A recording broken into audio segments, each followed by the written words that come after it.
Aku berharap di rumah Eyang tak terjadi apa-apa. Aku juga berharap segera membantu Bang Hasim untuk mengungkap rumah Eyang yang sebegitu angkernya. Quran Surah Ar-Ra'du ayat 28 menyudahi doaku hari ini. Aku menutup wajahku dengan kedua tangan. Bisikan hatiku meneguhkan kembali semangat yang sempat membuatku ingin menyerah untuk pulang. "Bang," sapaku. Bang Hasim terlihat segar. Begitu juga Bang Owar. Sajadah masih bertengger di pundaknya. "Dek, duduk sini." Dia menepuk kursi bambu di depan pintu. Ternyata mereka masih membicarakan rumah Eyang. Mitos. Mungkin saya salah satu orang yang enggak percaya adanya itu. Mau ada mitos atau enggak, makhluk hidup, makhluk halus memang diciptakan berdampingan, dan mitos cuma perantara. Bisa dibilang semua yang ada di dunia memegang masing-masing kontrak dengan Tuhannya. Tutur Bang Owar. Lewat halusinasi atau emang berjejak gitu enggak sih, semisal si doi datang gitu Bang? Pertanyaan Bang Hasim seketika membuat lelaki dewasa itu tertawa. "Doi, maksudnya setan?" "Berjejak? Nggak ada tuh. Cuma datang bawa bau melati, bau kemenyan, semuanya nampak seperti asli." Benar-benar original ternyata. Persis tuh di rumah Eyang. Aku menyahut. "Kenapa? Penasaran?" Senyum Bang Owar terlihat sinis menantang. Alis lebatnya sedikit naik. "Ogah," cecar Bang Hasim. "Di dalam." Dagunya mengarah dalam kontrakan. "Banyak Has, bukan cuma yang kamu mau tahu banget soal si Noni." Mendengar itu tentu saja aku dan Bang Hasim melotot. "Serius? Kok bisa?" "Serius ah," rengekku. Bang Owar akhirnya menenangkan. Dia bilang gak apa-apa selagi masih batas wajar. "Pernah gak sih kalian tidur sambil ngebayangin hari ini? Nafkah yang kita dapat segini, capeknya sampai segini, senengnya dapat ampau segini, terus ngerocos tuh si doi masuk, berdiri, matung gitu sampai bener-bener kamu muak diperhatiin tanpa ngomong apa-apa. Dan itu berselang lama, sampai sekitar jam 3 pagi. Bang Hasim tertawa gamang, miris juga gregetan. Sementara aku mematung, segera aku menggeser posisi ke tengah-tengah mereka. Dengan hati mendadak getar-getir. "Ah Bang, beneran?" Lagi-lagi beliau tertawa meledek. "Hal itu udah biasa Mel. Sampai saya pernah ngerasa mati suri. Maklum, si doi lagi kesel gara-gara toilet belakang aku pindahin ke depan. Dia masuk ke tubuhku sampai saya ndak bisa bernapas. Saya tinggal sendiri. Mungkin bakal mati sendiri sampai busuk, nggak ada yang tahu." Si Noni itu Bang?" tanya Bang Hasim. Mungkin sebelumnya mereka sudah cerita panjang lebar soal Noni ini. "Bukan, yang ini pocong Has. Cuma mayatnya sudah usur. Tapi di antara mereka ini ada yang bikin keki. Soalnya cuma diem kerjanya. Jadi yang ngeselin." "Ngebedain usur atau muda gimana tuh Bang?" "Di rumah ini sih ngebedainnya lewat muka. Usur udah hancur, bola matanya kadang bolong. Kalau masih anget, kapasnya masih nempel. Masih utuh matanya, baunya ngengat. Bisa bikin orang demam selama berhari-hari." "Hah, berarti banyak ya Bang yang nempatin ini?" "Lumayan. Ada teman pas bokek, pas boring, pas emosi. Dibiarin aja lah." Ia tertawa santai, lantas mempermainkan pemantiknya dengan raut wajah tenang. "Merinding aku Bang," celetukku. Aku ditemani subuh yang lagi-lagi membuat jantungku nyaris copot. "Santai aja, si doi datang gak tiap hari kok. Tapi itu yang bikin saya rada kesel."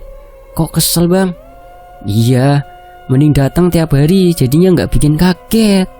Kalau selang-seling kan berabe, kata si jantung. Saya juga sering kaget lah. Tidur lagi enak-enaknya. Untung kalau nggak pas lagi main-main atau nganu, tiba-tiba muncul pas depan muka, kan kurang ajar." Tawa menggelegar. Di antara mereka saling meledek, saling mengumpat ringan. Sementara aku hanya bisa tersenyum, teranyuh dengan sikap Bang Owar yang begitu enteng. Menunggu mentari terbit, aku, Bang Hasim, Bang Oar di dekat Vespa tua, bernyanyi ditemani iringan gitar. Nyaman juga suasana seperti ini, persis di ujung kampung, pas melepas penat, jauh dari kebisingan. Dan mereka pun bernyanyi. Sementara itu, di rumah Eyang, rumpang. Aku tidak mengetuk pintu begitu kami berdua sampai di pekarangan rumah. Kami seperti tuyul kesiangan. Kami mengitari rumah, menuju pintu belakang. Enggan menoleh ke teras, enggan melirik ke jendela. Bismillah. Ngapain, Dek? Bang Hasim terheran melihatku berjongkok. Berdoa, Bang. Bisikku. Dia malah cengengesan. Semoga tak ada sesuatu yang terjadi saat melihat Eyang berdiri di teras belakang. Eyang? Email Hasim, ya Allah. Eyang kira diculik demit. Subuh tadi Eyang sampai marahin Rere karena kalian hilang. Eyang membuang selang airnya, lalu memukul punggungku membabi buta. Aku malah khawatir sama kalian, Eyang. Eyang dengerin dulu. Aduh, sakit, Eyang. Opo, kamu beneran diculik, Neng? Enggak, Eyang. Ayo kita ke depan dulu, Email mau ngomong. Eyang seketika manut. Lalu kami berjalan ke teras depan. Jam segini, Rere pasti sudah berangkat kuliah. Ini waktu yang pas untuk mengajak Eyang bercerita. Jadi, kamu sebenarnya kemana, Hasim? Tanya Eyang. Raut wajahnya masih terlihat cemas. Kita lari setelah ngeliat pocong, Yang. Persis di atas lemari Eyang lagi duduk. Eyang mengelus dada. Beliau beristighfar berkali-kali setelah kami menceritakan dari awal sampai akhir. Kok nggak teriak toh, Has? Semudah itu. Eyang kini termenung. Dia memandangku seperti merasa sangat bersalah. Eyang menyangka aku dan Bang Hasim ke asrama takut setelah Rere bercerita pada Eyang soal suara-suara aneh di ruang tengah sebelum kami menghilang. Terus kalian lari kemana?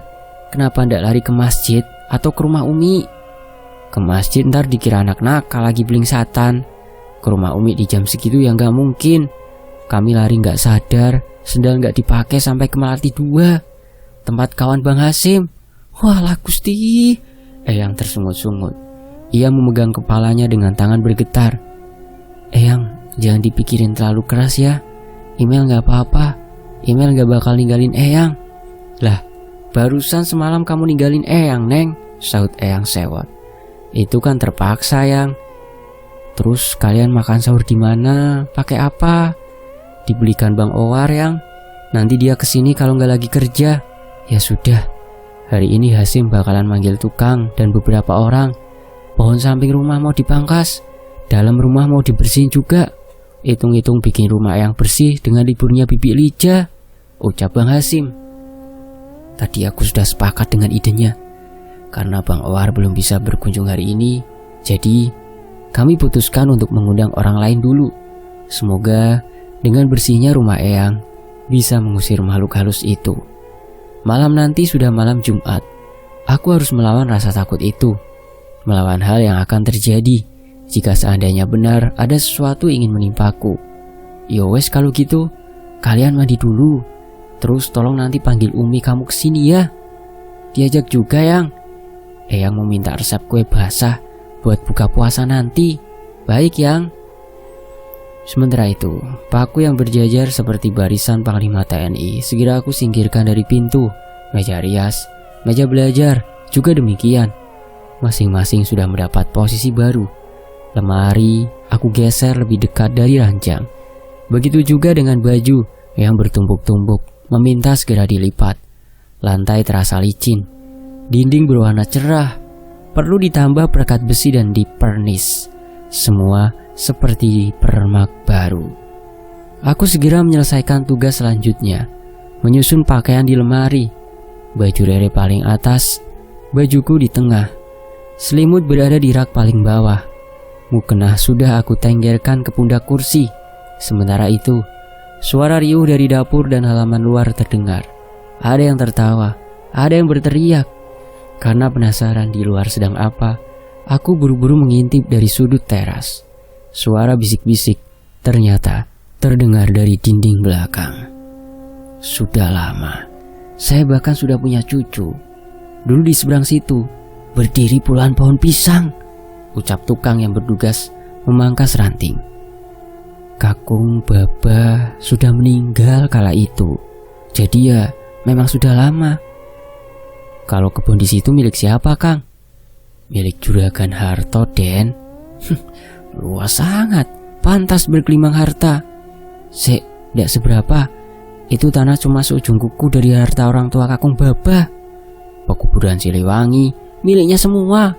Kebun di daerah Murapati miliknya juga. Dengar-dengar sih begitu. Pria kurus itu berpindah setelah seseorang datang dari arah luar. Mereka saling bertegur sapa, lalu berjalan ke arah belakang.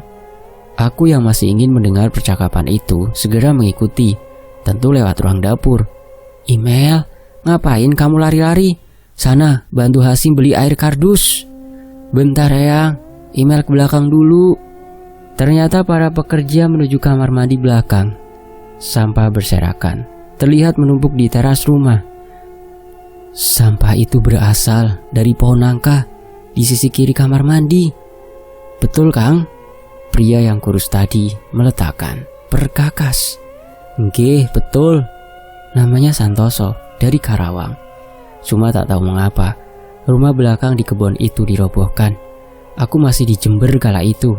Yang nyeritain ibuku. Ibuku masih anak-anak. Aku memicing. Rasanya tak puas karena aku hanya mendengar sepotong kalimat. Siapa Santoso? Oh alah, berarti benar kata berita itu ya, Kang? Bener pasti. Santoso emang bener pernah tinggal di sini. Cuma sebentar lalu minta pindah, kata Mbah Ratu. Mungkin tak betah semenjak kejadian itu terjadi. Pasti arwah itu gentayangan. Hush, jangan kebablasan. Pemilik tanah ini orang sakti. Dia pasti bukan orang biasa yang bisa terkenal sampai begitu disegani. Makanya itu, Akang percaya teori kuno dalam dunia ilmu hitam yang patuh pada Al-Quran milik Allah, tapi memuja benda mati. Kamu pikir orang yang mati tragis seperti diberitakan itu bukan salah satu ulahnya apa? Lanjutnya, hush, kamu bicara apa toh, Den? Aku tercekat, seperti mendapat benang merah. Aku memberanikan diri untuk bertanya. Tidak ada kesempatan yang sama. Jika tak dari orang dalam, aku bisa memecahkan misteri. Mengapa aku tak coba mengorek dari orang luar? Punten Pak, saya email. Tak sengaja mendengar omongan Pak D tadi. Keduanya menoleh. Sekilas terlihat shock. Tentu saja kaget. Aku tiba-tiba muncul dari belakang saat mereka tengah berbisik-bisik. Neng, pekerja baru ya? Ngapain ngintip-ngintip pembicaraan orang tua? Nggak baik loh. Balasnya setengah memaki. Kubungkukkan tubuhku sembari mengulang maaf. Aku cucunya Eyang. Bukan maksudku mau menguping, tapi aku ingin tahu saja apa yang Pak D ini tahu tentang rumah Eyang dulu. Bapak yang disapa Den itu seketika memicing mata. Lagaknya tegas, tapi sirat matanya terlihat ragu. Sementara yang satu masih mematung. Pak D, kami tak tahu banyak. Yang kami tahu hanya yang kamu dengar barusan. Iya toh, Kang? Lelaki yang satu mengangguk pelan. Lalu Santoso itu siapa, Pak? Tanyaku lagi. Jangan kenceng-kenceng, Neng. Aku sedikit sarkastik. Ini masalah serius, Pak D. Kami bukannya mau membahas yang sudah-sudah. Kami juga tak tahu banyak. Kamu tidak mau kan orang-orang kembali ngungkit kejadian yang sudah dikubur rapat-rapat? Iya, Neng, aku setuju. Aib yang dulu sengaja aku tarik ke permukaan karena ada alasan, Pak D. Suasana pun menjadi hening. Aku, Pak D tua dan Akang itu saling menatap. Kenapa? Aku yakin korban dari kejadian dulu adalah dia. Dia meneror kami hampir setiap malam, Pak D. Pohon nangka yang tak berbuah mengotori halaman belakang. Dengan daunnya terlihat enggan disentuh lagi. Kedua lelaki itu bekerja terburu-buru selepas aku berbicara. Padahal sampah masih banyak yang berserakan. Mereka menegaskan sekali lagi, jika tak tahu apa-apa yang terjadi, ibarat buku yang mereka tahu hanya penutupnya saja, tidak dengan isi atau sampulnya. Santoso dan istrinya dulu hanya pekerja kebun. Setelah 1 tahun diberi amanah menjaga pekarangan rumah ini, Santoso hilang bersama sang istri, meninggalkan rumah, meninggalkan Siliwangi, dengan satu pucuk surat berisi ucapan terima kasih. Karena tukang mangkas pulang siang, akhirnya yang tersisa ikut berbuka puasa hanya 2 pekerja dan Umi. Sementara itu, Bang Hasim meminta izin pamit setelah memberi upah pekerja sore, karena besok sudah mulai cek lokasi ke lapangan untuk tugas kampus. Kapan kesini lagi bang? Proyek abang kayaknya bertambah ya dek. Iya, ini lebih penting daripada proyek di kampus. Sungutku bersungguh-sungguh. Lelaki itu terdiam, membuatku menoleh. Manik matanya yang lurus ternyata sedang memperhatikanku dari tadi. Di atas jam 10, coba jangan keluar kamar ya. Tahajud di kamar saja, masing-masing. Tapi kamar itu punya dia bang. Dia. Kami sudah sampai di perbatasan pagar rumah Eyang, hingga seseorang datang menyapa. Dia berkerudung merah, namanya Rahma. Karena pembicaraan aku dan Bang Hasim takut terekspos, Bang Hasim memintaku melanjutkannya nanti saja. Lalu setelahnya ia pamit. Segera ku ajak Rahma masuk. Katanya ada hal penting yang harus disampaikan. Sebelumnya aku dan Rahma sudah bertukar surat saat aku dan Eyang ke rumah Pak D. Duduk sini am. Matur nuwun. Nyuwun pangapunten Mel. Ora popo. Nampan berisi puding kelapa segera kuletakkan di atas papan pendopo. Sengaja Rahma tak bergabung ke dalam bersama tamu Eyang. Katanya mau bicara berdua saja. Jadi gak ngikut pertemuan al-musyawir karena sibuk toh?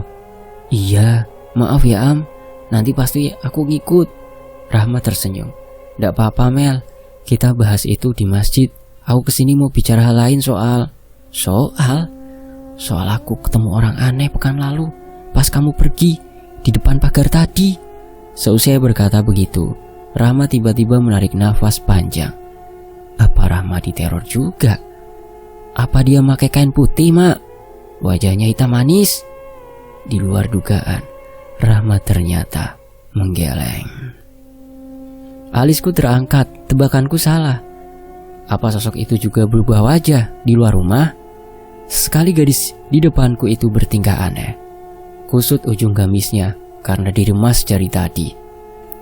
Dia mirip kamu Mel, bisiknya. Rahma melirih, raut wajahnya begitu dingin, tampak ketakutan. Hah? Kembaran kamu berbisik. Gantung tubuhku, jangan buat aku panas atau aku ambil nyawa. Mendengar itu darahku tiba-tiba saja seperti mendidih. Sore, aku ingat jam 4 sore Mel. Aku dari masjid, tapi tidak sengaja lihat di jendela ada orang. Makanya aku berhenti di pagar. Karena orang itu terlihat menakutkan, aku berbalik, tapi kok ada yang megang tanganku. Ternyata pas balik badan, ada kamu. Kamu menarik tanganku Mel. Aku niatnya nyapa, tapi kamu langsung berbisik. Kamu megang tanganku minta masuk. Bukan megang. Kamu narik setengah memaksa agar aku ikut ke dalam rumah. Jangan bilang kalau kamu percaya itu aku, Rama. Untung saja aku sadar, Mel. Aku bilang, kamu bukan email. Dia menoleh. Hampir membuat jantungku lepas. Tidurku selalu tak tenang setelah itu. Ada yang aneh dengan rumah ini, Mel. Kalau aku orang yang gak peka, pasti percaya itu kamu. Apa yang akan terjadi menurutmu? Cecar Rahma. Rahma ternyata tahu. Rahma sepertinya sudah tahu jika rumah Eyang adalah neraka. Pembicaraan itu semakin memanas. Energi negatif memenuhi setiap kata yang Rahma lontarkan. Rumah ini harus dijual. Jika tidak bisa, dibersihkan. Aku akan bertindak, Am. Aku tepuk punggung tangannya. Aku itu khawatirnya ke kamu, Mel. Kamu percaya film layar lebar Neraka itu nyata dengan bercerita soal tumbal? Orang musyrik sekutu setan jika melakukan perjanjian selalu menganggap tumbal adalah nyawa, Mel. Tidak peduli dia saudara, dia cucu atau anak. Bahkan semakin kental darahnya, semakin akan jadi incaran. Paham kamu, Mel? Eyangku tidak mungkin melakukan hal kotor seperti itu, Am. Ada yang menusuk. Rasanya hatiku tertusuk duri mendengar tuduhan Rahma. Tapi kamu percaya jika rumah Eyangmu tempat jin bersemayam, kan? Aku lihat dirimu ada di dalam tubuhnya, Mel. Wujud tubuhmu sering dipermainkan. Tidak menutup kemungkinan raga kamu juga akan dirampas. Kamu bisa mati dengan cara tidak wajar. Aku masih menyelidiki, Am. Benar yang kamu tak tahu apa-apa, Mel. Aku sudah meminta yang jujur, Am. Eyangku bahkan bersumpah di depanku. Saut-saut kumandang azan terdengar. Kami menyantap hidangan buka puasa sebelum menutup perjumpaan. Dia harus balik, begitu juga para pekerja Eyang. Namun, ada satu kalimat Rahma yang membuatku berpikir keras. Kamu harus mencari tahu dari orang terdekat Eyang. Di sisi lain, malam itu tibalah di malam Jumat. Sepertinya, aku mulai tak bisa tenang. Bayangan kalimat Rahma, juga peringatan Bang Hasim, seperti panah yang tiba-tiba mengejar kemana aku berjalan. Akhirnya selepas tarawih, aku meninggalkan rumah Eyang. Mengumpulkan nekat, berbekal niat dan badan, aku menyusuri jalan yang masih cukup ramai. Sepanjang hampir 2 km hingga melesat di sudut lorong gelap. Memegang secarik alamat yang aku hafal dalam ingatan. Sampai di tempat, aku periksa keadaan sekitar. Beberapa pijar di pintu rumah kompleks masih terang. Dari jauh mataku tertuju pada obor yang ramai. Sesaat membuat langkah lebarku terhenti. Ramai gitu tempatnya. Apa aku salah alamat ya? Kalau pulang ke Palang Tanggung, bagaimana kalau besok Eyang sibuk? Aku pasti tidak punya waktu kosong. Akhirnya, dengan langkah ragu, aku melangkah lagi. Membelah jalan beraspal menuju tempat bengkel yang cukup besar. Ada tulisan OR Machine. Di tengah spanduk ruko, dengan gambar poster wanita bule berseragam otomotif merah, berbikini seksi, nyaris telanjang dada sebagai modelnya. Malam itu, aku pastikan mataku tak suci lagi. Cici, aku salah alamat kayaknya. Kakiku yang setengah lagi berjalan ke pagar besi seketika berhenti total. Aku hendak membalikkan badan, tapi suara bariton yang tak asing tiba-tiba menghentikanku. Ngapain, Mel? Bang Owar? Mataku membelalak. Beberapa detik terhipnotis. Aku memandanginya lekat, lalu pindah ke spanduk panjang di tengah ruko. OR Machine? Owar? Bang Owar maksudnya. Dia yang punya bengkel ini? Berarti Bang Owar tidak seperti yang aku pikir. Bang Owar orang berada. Dia menipuku malam itu. Loh, emangnya apa yang aku pikirkan sampai sejauh itu? Bang, Hening, aku benar-benar canggung. Kata-kata yang aku susun panjang sepanjang jalan Siliwangi buyar seketika. Aku ragu masuk ke sana. Isi bengkel itu bukan cuma alat pengisi angin ban motor atau semacamnya, tapi di meja besar yang berjejer dua, sesak oleh pria dewasa yang sibuk bermain judi. Wajah mereka dipenuhi cambang, kumisnya rata-rata tebal, suaranya beringas menenggak arak, menghisap rokok membabi buta. Aku tidak mungkin masuk ke sana. Aku pulang. Lalu niatku yang sudah bulat batal begitu saja. Masuk, Gi. Suara lelaki dewasa itu membuatku terkejut. Masuk? Mataku melirik keadaan. Ogah, yang benar saja. Kamu nyari saya kan, Mel?